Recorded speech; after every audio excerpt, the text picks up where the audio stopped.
আপনার বাসায় যদি পুরাতন টায়ার থাকে, যেমন অটো রিক্সার টায়ার, তাহলে সেটা আপনি ফেলে দিবেন না। সেই টায়ার দিয়ে আপনি আপনার সন্তানের জন্য খুবই চমৎকার এবং আকর্ষণীয় একটি দোলনা বানিয়ে ফেলুন।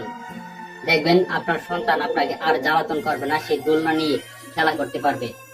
আর সেই দোলনাটা কিভাবে বানাবেন, এই ভিডিওটা দেখলে সম্পূর্ণ প্রসেসটা আপনি শিখতে পারবেন। চলুন আমরা সম্পূর্ণ ভিডিওটা দেখি।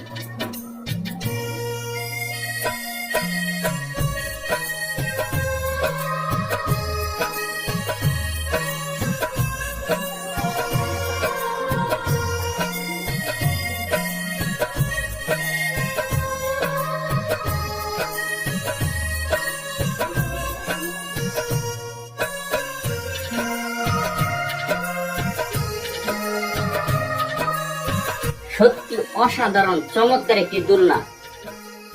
ভিডিওটা যদি আপনার কাছে ভালো লাগে, শেয়ার করে আপনার টাইম লাইনে রেখে দিতে পারেন। পরবর্তীতে অবসর সময়ে এই ভিডিওটা দেখে আপনি আপনার সন্তানের জন্য এরকম একটা দোলনা বানিয়ে নিতে পারবেন।